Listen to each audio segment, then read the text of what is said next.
Yo les gars tout le monde, on se retrouve pour une nouvelle vidéo, un nouvel avant-match pour le FC Barcelone. Ça enchaîne déjà après la victoire à Newcastle, la victoire le week-end passé contre Valence. Le Barça est de retour au stade Johan Cruyff, ça c'est toujours pareil. Contre Retafe, l'ogre de Liga, l'équipe qui joue le plus dur, où il y a le plus de tacles, où il y a le plus de blessés, ça m'inquiète déjà beaucoup. En tout cas voilà, vous avez le cadre de cette rencontre, c'est tout simplement ce soir à 21 h. Bien sûr, on sera là pour le débrief, le pronostic sera en fin de vidéo, on va analyser les forces, les faiblesses des deux équipes. Et bien sûr, j'attends vos avis à vous, vos pronostics directement dans les commentaires. Juste avant de commencer, j'aimerais remercier toutes les personnes qui prennent quelques instants pour s'abonner, pour liker, pour commenter. C'est grâce à vous évidemment qu'on continue à faire ce qu'on fait, donc merci à vous. Et on est tout de suite parti pour ce match avec déjà des absents. C'est voilà, la principale chose, c'est que Lamine Yamal ne sera toujours pas de retour.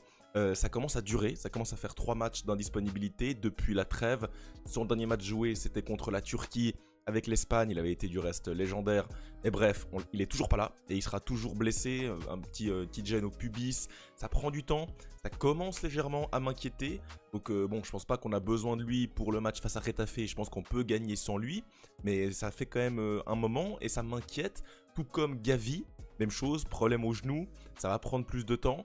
Baldé, on n'a toujours pas de nouvelles, Ter Stegen et même Koubarsi est peut-être incertain, il est sorti sur une petite gêne contre Newcastle, donc franchement l'équipe elle est pas du tout au complet, mais on va voir que franchement ça n'impacte pas mon prono contre Retafe. Pourquoi vous allez me dire ça n'impacte pas? Eh bien parce qu'on a déjà une équipe très qualitative sur le terrain, on a un effectif qui est plus profond que les années précédentes et on arriverait à aligner une équipe comme celle-ci avec du Juan Garcia dans les cages, Gérard Martin, Christensen, Eric Garcia ou bien sûr Ronald Araujo, Koundé à droite ou alors Eric Garcia à droite, c'est égal, Pedri, Casado, Pedri, De Jong, Casado, Bernal, pourquoi pas même si c'est un petit peu tôt, Olmo, Fermin en 10, on a bien sûr Marcus Rashford, on va revenir juste après sur le match contre Newcastle, il avait été très bon, il a commencé son aventure au Barça, donc ça vraiment c'est pour me régaler, Rafinha à droite, voilà, on connaît. Ferran Torres ou Lewandowski, les deux sont disponibles. Donc voilà, on a une équipe qui est quand même très compétitive.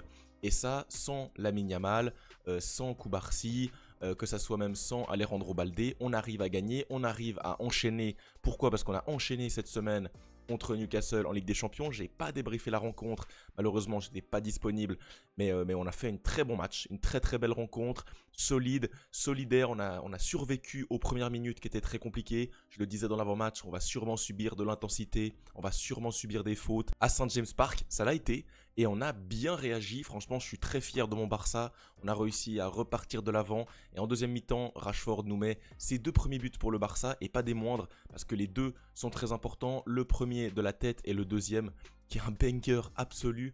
Donc très content de cette victoire, on a bien géré le temps additionnel avec un Pedri qui a été monstrueux. Sur la compo, on avait du Gérard Martin, on avait du Juan Garcia qui ont fait du vraiment très bon boulot. Rafinha qui a été qui a alterné le bon et le moins bon.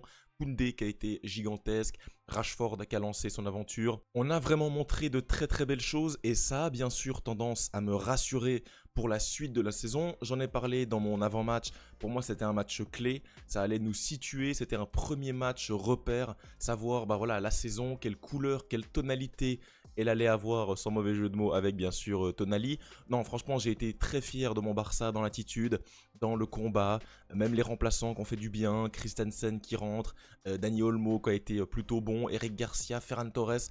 Je trouve vraiment qu'on a un effectif de grande qualité. Bien sûr, cette victoire face à Newcastle, vous êtes au courant, vous êtes aussi au courant que le dernier match en Liga au Stade Johan Cruyff, on a gagné 6-0.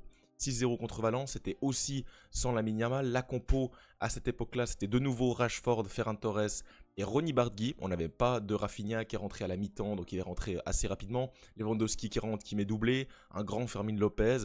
Pedri bien sûr toujours. Koubarsi, Eric Garcia, Koundé. Donc voilà, ce genre de match, ça m'a quand même rassuré. Et je trouve que Valence est quand même à peu près du même niveau que ce Retafe. Retafe qui sort d'une belle victoire, il faut le dire, contre Oviedo. Et ils avaient perdu contre ce même Valence 3-0. C'est une équipe, bien sûr qu'on connaît tous en Liga, une équipe hargneuse, très difficile à bouger chez eux, mais qui se déplace pas très bien. Dans les face-à-face, on voit qu'on a du mal chez eux. Match nul, match nul, match nul. Les 3 derniers matchs à l'extérieur, on a pris un seul point à chaque fois. Par contre, les 3 derniers matchs chez nous, à chaque fois, on a gagné. Donc ça montre clairement que Retafe, c'est une de nos bêtes noires à l'extérieur. Par contre, à domicile, que ce soit au Montjuïc, au Camp Nou ou je pense même au Johan Cruyff, il ne devrait pas trop y avoir de problème. Un petit point classement, le Barça est passé deuxième bien sûr derrière le Real Madrid qui a gagné son match en avance. Ils ont joué hier, ils ont joué contre l'Espagnol Barcelone, ils ont gagné 2-0. But de Mbappé comme d'habitude, énorme banger de Militao.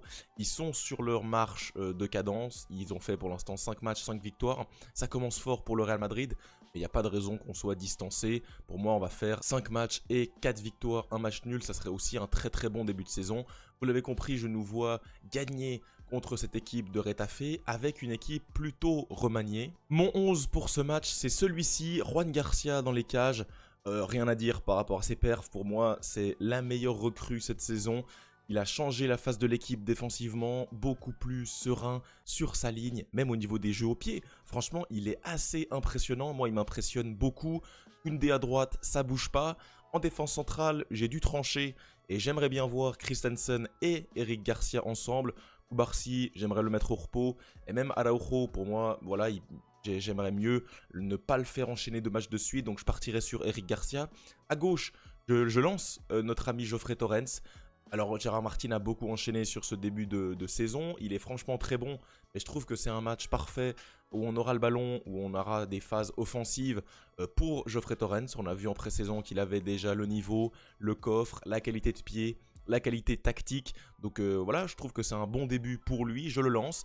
Casado Pedri, ça aurait pu être Casado De Jong, mais je fais un choix, c'est de mettre Pedri, notre meilleur joueur, dès le début de match, pour voilà, bien lancer la rencontre. Par contre, j'aimerais le faire sortir assez tôt. Idéalement, à la 55e, notre ami Pedri prend la direction du banc pour son ami Bernal, son ami De Jong, etc. Donc Pedri, c'est un choix de ma part, mais je le fais sortir plus tôt. Je relance Dani Olmo après une perf tout simplement moyenne de Fermin Lopez. De toute façon, ils font un match sur 2, les deux. Un est bon, l'autre titulaire. L'un est sur le banc. Finalement, il fait une belle rentrée. Donc, on n'arrive jamais à savoir qui est bon. Mais on a 2 joueurs de bonne qualité à ce poste. Donc, je mets Dani Olmo sur cette rencontre. Rashford qui enchaîne sa 3e titularisation pour moi. Et franchement, j'espère qu'il va lancer encore plus sa saison en Liga. Il n'a pas encore marqué en Liga. Pour moi, c'est le match approprié pour lui. Ferran Torres, voilà, préféré à Lewandowski. J'ai pas trop de choix à faire par rapport à ça. Lewandowski a fait un match plutôt moyen contre Newcastle. Ferran Torres fait plutôt une belle entrée. Mais voilà, Ferran Torres en Liga, il manque quand même de la qualité de finition. On l'a vu face à Valence, il a pêché au niveau de la finition. Il a dû avoir beaucoup d'occasions pour en mettre une au fond. Et ça m'a déplu. Donc j'espère vraiment qu'il pourra relever la barre. Sinon, on a bien sûr un Robert Lewandowski qui peut rentrer pour les 20 dernières minutes. Et à gauche, je mets Rafinha. Même si on aurait pu mettre Ronny Bardgui, etc. Je pars quand même avec Rafinha, une valeur sûre. J'ai pas trouvé qu'il ait fait un mauvais match contre Newcastle. J'ai beaucoup vu un peu de critiques par rapport à son match. Je trouve qu'il fait un match plutôt intéressant. Alors oui, c'est pas un match top. Moi, je m'attendais à le voir buteur.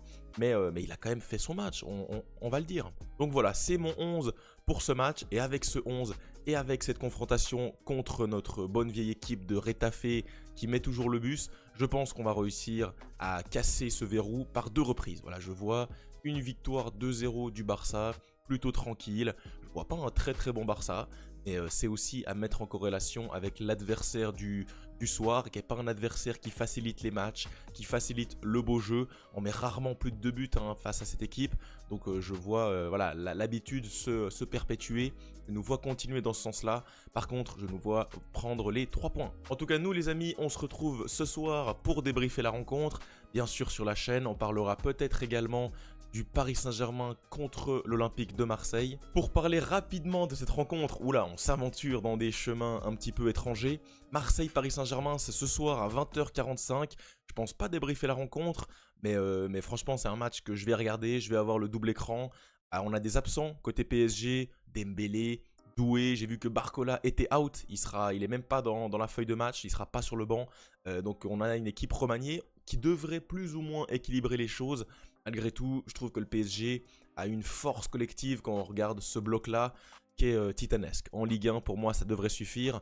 Malgré une équipe de l'OM qui va avoir de l'ambition et qui a sorti un plutôt bon match contre le Real Madrid. Je l'avais bien sûr débriefé sur la chaîne. Je vois un match un peu plus disputé que les autres années, mais je vois quand même le PSG s'imposer au bout.